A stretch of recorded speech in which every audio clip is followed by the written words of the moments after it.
Welcome to another episode of Four Guys Talking About AI. Today we got three guys. It's me and my two buddies here, Neil Polachek and Greg Sterling. Hi, hey guys. Andy. Hey. Hi. How How's you it guys going? doing? Big week this week. Tons going on.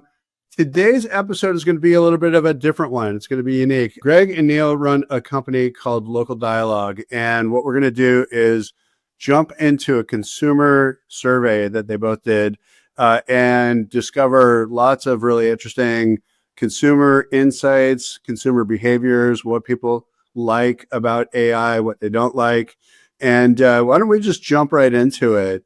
I'll let you guys pull up a few slides here. So for people who are not listening and you're on YouTube watching this, you'll be able to see these slides. If you are listening and you're on a Apple podcast or any other podcast, Spotify or whatever, we'll explain what's going on in these slides. So why don't we jump into it? And Neil, Greg, Yeah, as context, we should probably say there was a survey of 1,000 consumers in the U.S. early June. So this month, it's really fresh data. Yeah. In fact, nobody's really seen it. We've shared it with our clients, but nobody else has seen it. 32 questions, about 6.5 minutes it took duration to complete the survey. It was iOS, Android, and desktop users. Slightly more Android than iOS, and that's just because of the sample is run that way. This is the second wave. We did the first one in November 6 months ago. That was sort of our baseline, and now we're looking at any changes that have happened in the market, and there are some that are pretty interesting. And so we're continuing to track the evolution of consumer behavior as we do with other populations as part of our program. So we can just bring up the slides, and we will go through them. We're trying to do a bunch of stuff, which we won't spend time on. We've got a bunch of objectives, mainly to track consumer behavior. As Neil said, 1,000 adults just fielded. Important to point out, we had 2 screening questions. So this isn't exactly the general population, but it's pretty close. One question was, how often do you use search? And anybody who said less than at least once a week got bounced, because we wanted these people to be pretty regular search users. And we also asked them, had they ever used an AI tool? And we gave them a list of about 15 choices. And all they had to do was have used it once to be included. So it's a pretty low bar. There's a bunch of key findings, which I'll skip right now. And we'll get into the slides and talk through these as they come up in the slides. Marketers have known this for a long time, but there's just a lot of places that consumers go to get information to help make buying decisions. Last time we didn't include ChatGPT and Gemini. This time we did. And what we saw is that those sources, those AI tools, are more influential in many cases than other more familiar channels like Reddit or Bing. ChatGPT's been around for 2.5, 3 years. Yeah. Some of these other things have been around a long time, and it's got a pretty good following of users who use it. Right. We asked about traditional media. They're still alive and kicking. Still relatively small number of people, 15% out of the whole sample, are using traditional media to make purchase decisions. And this was the breakdown: TV, newspapers, direct mail, coupons, and radio in that order.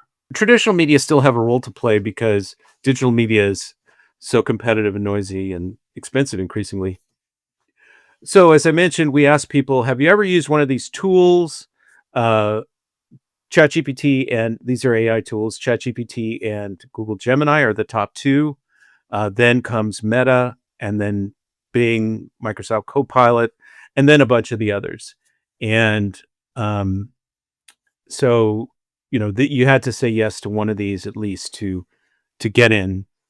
One of the interesting things that we saw versus 6 months ago is that, we asked people, how often are you using AI? Multiple times a day, daily, weekly, or monthly. And the number of people who said daily or multiple times a day is up. And the number of people who said weekly is down. So there's a migration happening from more casual to more engaged usage. And people like it. That's reinforcing the usage behavior. We asked people what device did they use to access AI, and most of these people, 54%, it's actually a bigger number because some people use both desktop and smartphone, but in terms of smartphone, primarily it's 54%. And that mirrors basically how people do internet searches and, browse the internet. Uh, there's been some third-party studies about what platform the traffic is coming from. So when ChatGPT refers somebody to a website, where is that coming from? And about 90% of the traffic is coming from the desktop. With Gemini as the exception, there's a very high degree of mobile Gemini referrals uh, versus the others, versus ChatGPT. Now that's not to say usage. So usage is happening on mobile devices, but people just aren't clicking through to websites from mobile as much. That's in large part because you don't have a lot of integrated functionality on the mobile app for ChatGPT. Right. Yeah. So they're not promoting That's that capability, whereas they are on a desktop version. So That's right. That's an important point. That's right. Yeah. So presumably, if they start including a bunch of links, making it easier for people to see those sources, you'd see some of that referrer behavior going on. Yep. Last time in November, we asked people, what do you like about AI? This is pretty consistent with that, with some slight changes. So what do people like? They like the idea that you're getting direct answers versus website links. They like the ability to ask follow-up questions. They like the quality of answers. And there are other things like more complete information, conversational interaction. And interestingly, and one of the answers that is included, I think this was new for this wave, was it understands what I want better. So 35% of people thought that AI was doing a better job of understanding their intent versus whatever search, presumably, but other tools that they might use. One thing that was interesting here is that in November, 35% of people said lack of ads was something that they liked. That number has gone down by 5 points. So only 30% this time said lack of ads was a valuable aspect of, or one of the things that they most liked about AI, which suggests that if ads are introduced or when ads are introduced, it's not going to be a major obstacle for people. We've had this conversation before on this podcast about that. Yes. Yeah. Right. I was saying it's consistent with what we've been talking about. Right. Is AI trustworthy? Last time in November, 61% said yes. This time, 62%. Basically unchanged. The majority feel that AI is trustworthy. And the next largest group, 30%, say sometimes. So there's some skepticism. There's about a third, maybe not quite a third of the audience has some caution or skepticism, but the majority are accepting of the information. Hallucinations that can happen with AI has been reduced pretty dramatically over the past year, definitely over the past 6 months. All of these platforms have focused a lot of effort on either making their answer shorter so that it doesn't expand out into a hallucination kind of territory, or they just have better solutions because they fine-tune the language model. Well, we asked people what were the top use cases, and we gave them 18 choices. And this slide reflects the top 10. And I'll read the top handful. So the first one is answering general information questions. Number 2, kind of surprisingly, is product research and comparisons. Number 3, studying or learning. Number 4, writing, which could be for work or for personal. Idea generation and problem solving is number 5. Creative brainstorming, work-related tasks. And it goes down. Number 9 is travel research. Number 10 is recipes. Local business recommendations or local search, local business lookups was very close to the bottom of our choices. It was like number 17 out of 18, which is interesting. And we talk about local a little bit later. But this number 2, we knew that people are using AI for kind of what might have been called informational search, these top of funnel kinds of general knowledge questions, and how do I do this? What is this about? Tell me how this works. But this product research and comparisons as the second most common use case indicates that people are coming to AI with a high degree of commercial intent, and so that represents a product opportunity. I mean, Perplexity is already trying to do something around that, but it's an area to be built out in all of these, and certainly by ChatGPT. Helping me shop better, helping me do product search and product comparisons more effectively. We asked people what their preferred AI application was, and in order, ChatGPT, Gemini, Meta, and Bing, consistent with the usage numbers that we saw earlier. DeepSeek and Manus are in here, but it's the big ones that are dominating. Of the people that said Gemini was their preferred AI platform, we asked them, do you like Gemini better than traditional Google? And 46%, the plurality, said they like Gemini. So this is a statement about the general UX for AI, I think. All the stuff that we just talked about. People really like the UX. They really like the chat interactive experience. How many people are paying for an AI application? So in November, it was 33%. Now it's 39%. So there's been a jump. And this is pretty consistent with people getting more engaged, more usage frequency. The more they use it, the more they like it. And more of these people are converting from free users to paid users. What are they paying for? ChatGPT experienced a big jump since November. Now 73% of these people are paying for ChatGPT, of the people who are paying. And number two in this case, interestingly, was not Gemini, which is the second most used AI platform, but Microsoft Copilot was number two here, with Gemini in the third position. And Claude, Perplexity and Claude are both there. Claude shows up where it was not visible at all before. It nearly doubled from last time.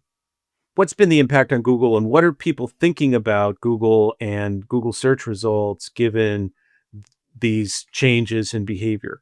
We asked people, a lot in the sort of search engine optimization world, SEOs are pretty negative about AI overviews and the changes going on to Google search results. Google keeps saying, "Oh, our audience likes it. Everybody's, happy with what we're doing." And our results seem to support Google's position, even though I'm personally surprised by them. So we asked people, is it easier or harder versus 3 years ago to find something on Google, on traditional Google? And the bulk of people said it's either much easier or somewhat easier, which is kind of astonishing to me. And we could discuss and debate why that might be, why people might be doing that. One theory is that people are doing many more branded queries or navigational queries, looking for very specific things on Google, sort of not top of funnel, but sort of mid funnel, lower funnel stuff. That's just a theory. We don't have any clear evidence at this point to support that, but it's pretty amazing that people are very bullish on Google. And part of that, I think, is maybe AI overviews, but it's not entirely clear. And then we asked people, based versus 12 months ago, how do you perceive the quality of search results, which is a similar question to the one we just asked, but not identical. And people here said much better or somewhat better. So 76% are saying Google search results versus a year ago are better. And this is not based on them doing any kind of systematic analysis. This is just based on their kind of seat of the pants sense of it. And, there's probably a bunch of things that go into this, but it's, again, a kind of a surprising result. Don't we have some sense that it's perhaps because they're doing those product searches in AI, they find what they want, and then they move over to Google to actually get something done?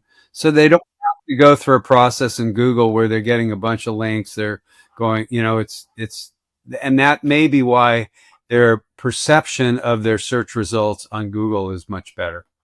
Well, that's what I was alluding to a minute ago, where people are, and this is something that I sort of maybe said at the beginning. People are starting to use AI and Google in a sort of a complementary way, and we'll see more direct evidence of that when we get into the local stuff. But I think what Neil is saying is right, is that people are doing a lot of the exploratory work on AI where they can get a lot of deep information, ask a bunch of follow-up questions, and then they're going to Google to transact, to get more specific information, to go to a particular website, to get a review. And so it makes their experience on Google cleaner and more efficient than kind of clicking back and forth on a bunch of links to see that, oh, that's not what I'm interested in. That's spam. That's not what I'm interested in. We asked people what their usage of AI was, how that was impacting search in general. So these other two previous questions were about their perception of quality and usability, and this question is like on based on engagement and frequency. So has your behavior changed either in favor of more Google usage or less, or has it remained more or less the same? And in what we saw from November is that the no change group is down by 6 points. So AI is impacting people one way or another. The neutral group is getting smaller. And some people are using Google more often, probably consistent with what Neil is talking about. I'm doing a lot of work on AI, and then I'm going over to Google to get some last mile information. And then there's a group of people who are using Google less, and this group is also larger than it was in November. Have you seen AI overviews on Google? About 3/4 of the audience says yes, and they're obviously pushing AI overviews, the AI style informational result at the top, to more and more categories and more countries. Google says they're very, people love these. They're perceived to be favorable by the audience, and our data seem to support that, with 91% finding AI overviews either very helpful or somewhat helpful. When I ask friends about AI, that's what they say AI is to them. Those AI people, overviews. yeah, that's what they think of AI. They don't have ChatGPT, they don't have Perplexity, they don't have all these other tools. They see that as, oh yeah, I have AI now. And do they like it? Yeah, they like it. I said, well, why don't you use ChatGPT? They go, I don't need to. I get my Google AI stuff. My AI fix from Google. Yeah. We It didn't answers your ask. questions. I mean, that's what you're going to Google for. You ask a question, and if you get a direct answer from it, then it feels like you got what you wanted for, and it's like, hey, this AI thing is pretty cool. Yeah. Well, Google implemented AI overviews in a defensive way to sort of prevent people from leaving to go to ChatGPT. So they're giving people that experience on Google, sort of the best of both worlds kind of thing. You get your AI, but then you get the traditional Google results below. We did not ask people about AI mode, which is newer, which is a tab on Google, or on mobile. It's even more sort of prominent. And you can click over and have essentially a version of the Gemini experience that they're also infusing with structured data. So we'll see in our next version of this what that reaction is like. I'll give you a reaction right now about that because I've been really, digging into the AI mode in search, and I find that the answers that they give are very short. They're not complete, and they're not nearly as useful as what you get when you go to ChatGPT or Claude or Perplexity to get an answer on what you're looking for. You're talking about AI mode now specifically. Yeah, the tab, exactly, not the Right. AI overviews. Right.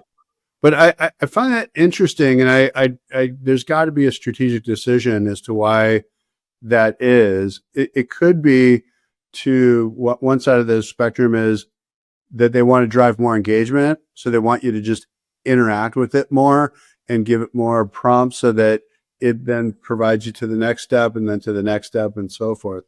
The flip side of that is maybe it's just that there's just a limited response in what they're giving right now because they just got it out so quickly and they didn't want to cannibalize their primary business. Yeah, I mean, there's been a lot of speculation about what is the relationship of all these different elements, traditional search, AI overviews, AI mode. And, what Google basically has said, its most recent statement was that AI mode is a kind of an experimental bleeding edge was the language experience. And to the extent that people like features that AI mode offers, they will move them into search. But I think they have a kind of fundamental problem with these different experiences that they're offering. It's kind of a fragmented thing. The thing that ChatGPT or Claude or even Gemini offer is a kind of more integrated, holistic experience where you can move from the very top of the funnel to potentially the bottom, depending upon the type of thing that you're looking for in one session, right? It kind of collapses the funnel. But what Google has done is that they've created this kind of piecemeal experience, which is awkward. And we'll have to see how they manage that. I mean, obviously, as you said, Andy, they're trying to avoid doing anything to harm their revenue. And so they it'll be interesting to watch how they try and migrate people into a more AI like experience without disrupting things too much. If what you're saying is true earlier about people going to ChatGPT and finding out, the basic stuff that they're looking for, and then they go to Google for deeper in the funnel kind of, more specific searches. Let's imagine, because that makes perfect sense, and there's every reason to think that's true. But if that's the case, then I could see an argument for how clicks in ads can be worth that much more, because you qualified that prospect in that moment that much more, and perhaps they're likely to buy that much more likely to buy when they click on that ad and go to that advertiser's website and convert.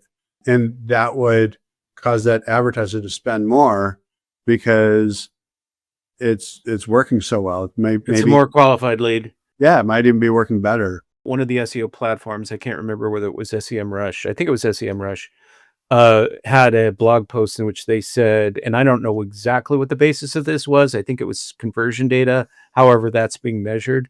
They said that an AI user, ChatGPT user, is 4.4 times more valuable, more likely to convert than a traditional search user, because that person, in all likelihood, this is speculation now, is more educated, has gotten to a point of refinement that they know what they want, which is consistent with what you're saying. Makes perfect sense. Yeah.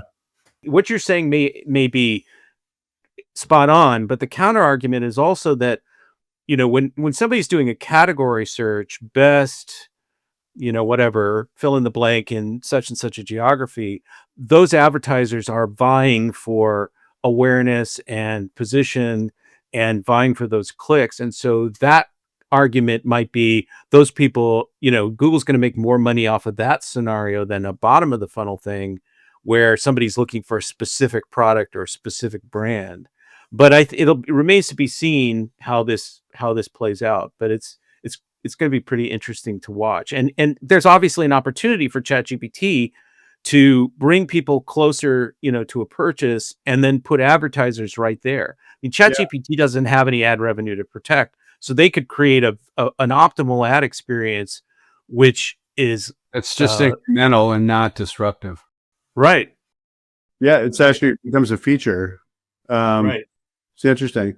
Let's jump to some of the local stuff. I found that to be really interesting. Not to skip over all that, but this stuff I think is really fascinating because it's, there's so many local businesses and publishers that are, it's a concerning time. It's confusing time as to how AI is going to impact their business. And I think this sheds some light on how consumer sentiment is in their behavior is happening around this. Sure. So, we've asked, the survey asks a lot of questions, and one set of questions is about how people are using AI in the context of local information to find local businesses, which we said was a lower priority use case, a less frequent use case in our data. So how many people are using AI to find local business information? Well, 65% said yes, which indicates that at some point they have used it to do a local business lookup, which is up 3 points from the November survey. But that doesn't speak to frequency or satisfaction. For those people that are doing these local searches, which was 649 out of the 1,000 person sample, what are they looking for? So the top categories are restaurants, health and wellness, medical and dental, hotels, retail, home services, banks, entertainment and recreation, professional services, and so on. And we have more categories, but these are the top 10. And this is probably pretty consistent. I don't have the data in front of me with like how people, what people look for on Google. But for example, restaurants is a top search category, obviously, or certainly a local search category. So this is some transfer of that behavior to an AI platform.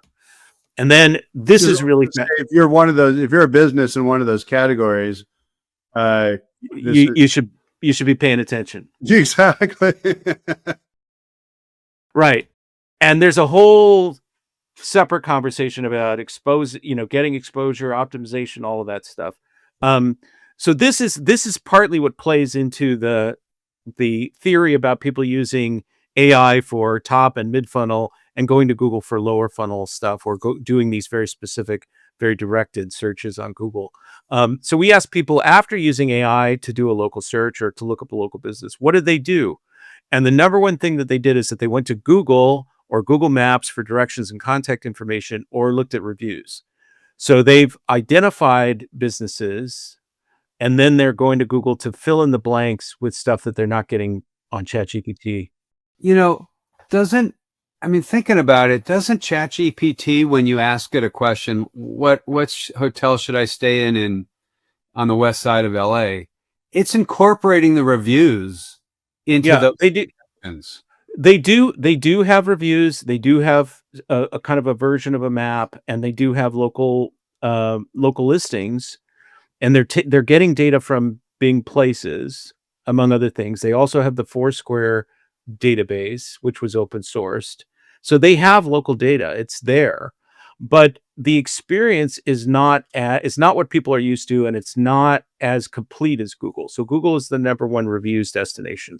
Google Maps is a much richer experience. The Google Business Profile has I get that, but yes, down the road, I don't want to read all those reviews anymore. I just want I want this machine to, serve up 3 options instead of 30, where I'm looking at all these reviews. And I think, I just think that's where that's what the consumer would prefer, I think. Right. It's much more potentially efficient and personalized. You can give it all kinds of esoteric criteria, and it does a better job of finding things that conform to that than Google does. So Google Maps visited a business website or then went in person to some store. So ChatGPT is driving local leads. It's not, in commerce, it's just not going to be visible to a lot of these local businesses at this point. And then we asked a number of questions about consumer engagement with AI chatbots on local business websites. And I don't have all the data. We don't have all the data here. I'll read them. Okay. So, so just first, yeah. Have you encountered one of these things on a local website, a business website? 59%, almost 60% said yes. And then we followed up with a bunch of questions that Neil is going to. And about 85% of the respondents were positive, agreed with the statement. It provided accurate and trustworthy information. It was fast and easy to use. It was better than dealing with a person. More local businesses should offer chatbots. It helped me resolve my issue without needing to call or email. It saved me time compared to other options. I would use it again.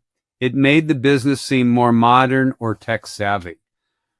So those all, had 80 plus agreement.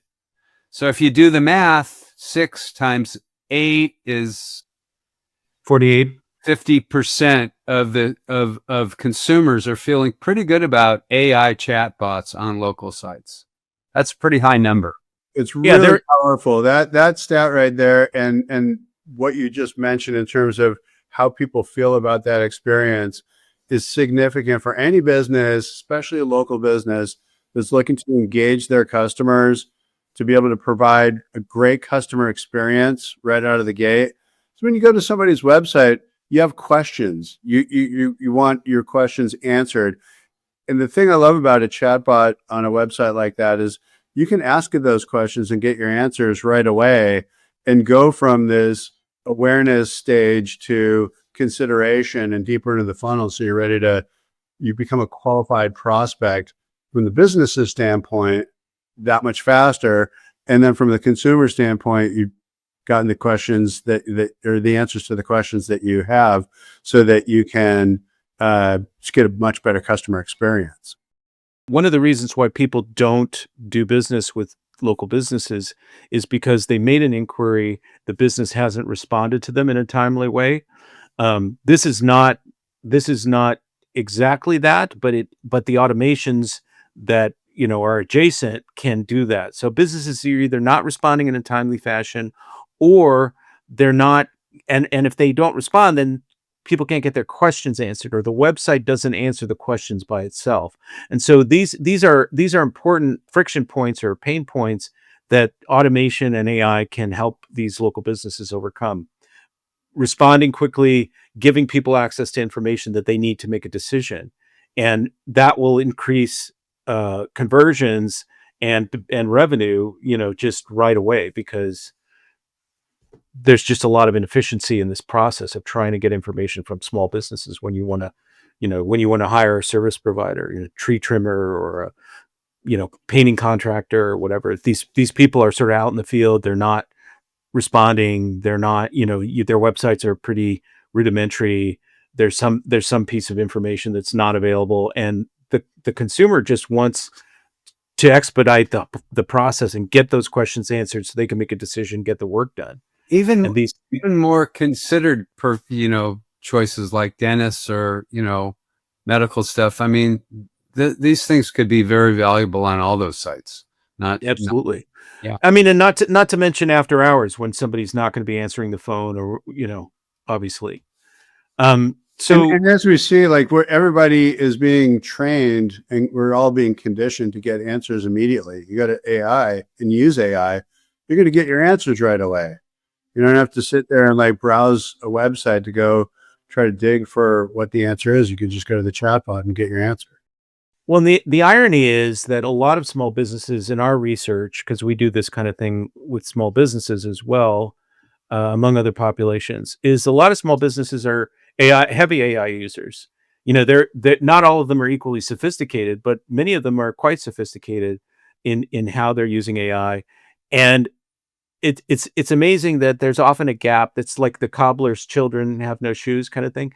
They're using it for their own marketing purposes or operationally, but many of them have not assumed that they need to deliver something directly to the consumer. For the consumer that way. That's right. Mm-hmm.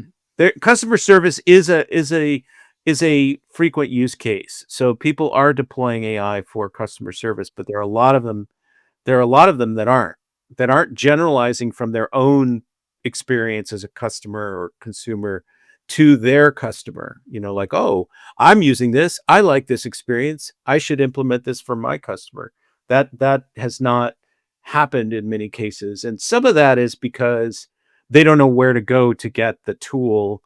You can't take ChatGPT or Gemini and implement it on your site, right? It's not something that you have to go to a specialized tool, or to a third party partner who has something that you can then plug into your site, or that you can implement. So there's a discovery and an awareness problem for many of these small business customers, I think, also. So kind of coming to the end of this, we can go back to any part of this you want, if you want to go back, because there's a bunch of stuff we didn't talk about, but we don't have unlimited time here. So we asked people about sort of their future expectations and experiences, what they anticipated. One thing that's obviously a very hot topic is agents, AI agents. And there's a lot of speculation about how that may change the web and change websites and change how people interact with information. Because if you can send out an agent to do something that you would have had to visit a website manually for, that obviously changes what's going on. So we didn't say, are you interested in AI agents? We asked people, with a description. How interested would you be in using an AI application that understands your preferences and budget and can research and complete a purchase, make a reservation, or book an appointment on your behalf? So we gave them a functional description, and 74%, almost three quarters, said they're either very interested or somewhat interested. I mean, these are people who have really no direct experience, or most of them have no direct experience of an agent, but they are very interested conceptually in what that could do for them. So this Well, suggests, it, yeah, it would finish the job. I mean, what we're seeing is they're doing this research in AI, and then they're going over to Google to actually get something done, right? I mean, this essentially suggests, what if it did the whole job for you? right. If you could go to ChatGPT and say, I'm looking for, 3 tree trimmers in my area that have good reputations above a certain kind of star rating threshold and review volume threshold, and cost, this price or range, and are available within this time frame. Give me some No, names. send them out.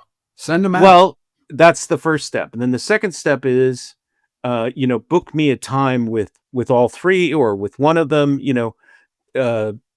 some sort of action that would proceed from there. Yeah. And that's the missing piece that agents potentially offer. We'll see how quickly that comes to market. What that's showing is that's showing the demand in the market. Go back Yep. to that slide here, right?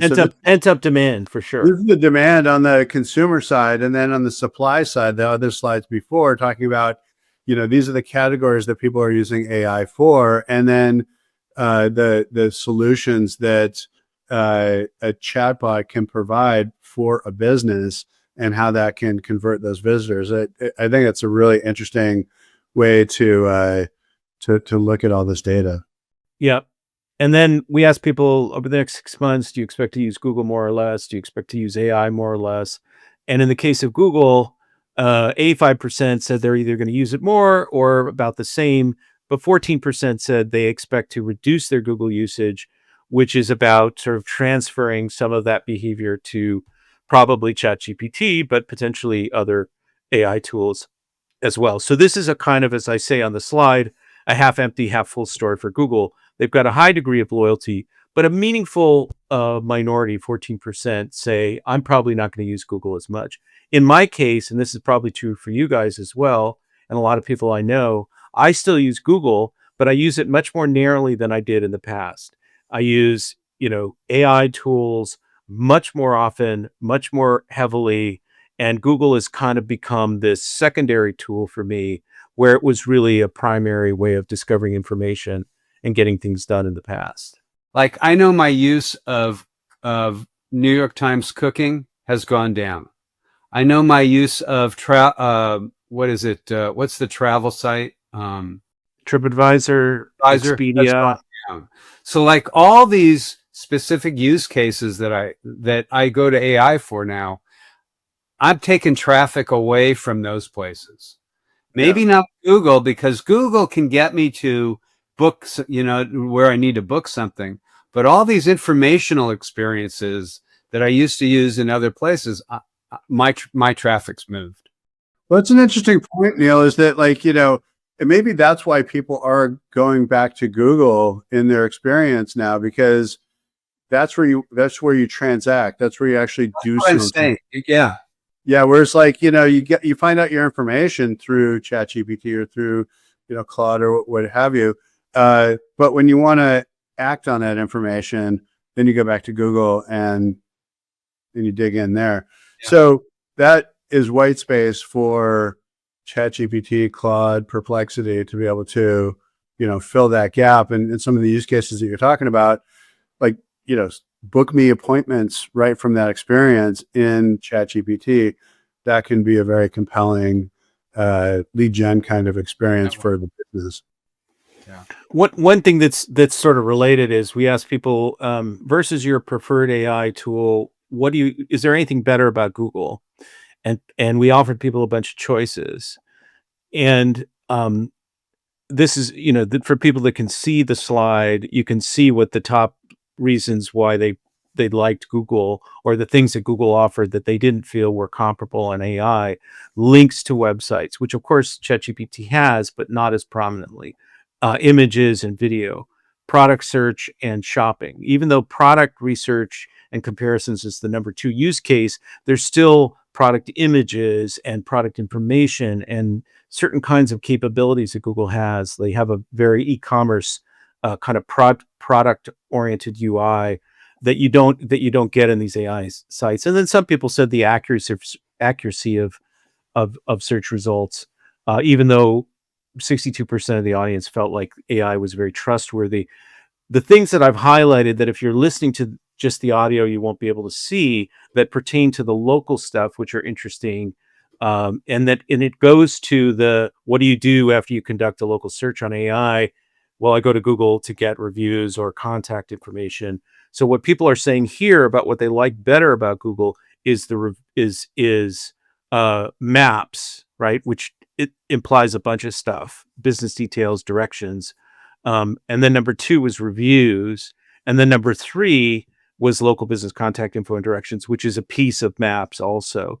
So this is last mile stuff that sort of feeds into this thesis about the kind of bifurcated usage, or the complementary usage, that we're starting to see emerge, which is how you get people using AI more, but also using Google more, which seem like otherwise kind of contradictory data. So back to the question about what do you expect about AI usage in the future? More people will be using AI more frequently. 54% said that they anticipated increasing usage. Only 11% are saying they're going to use AI less, and then 33% said about the same. And comparing what people expect about Google usage in the future and AI usage, more people are saying I'm going to use AI more often than people are saying I'm going to use Google more often.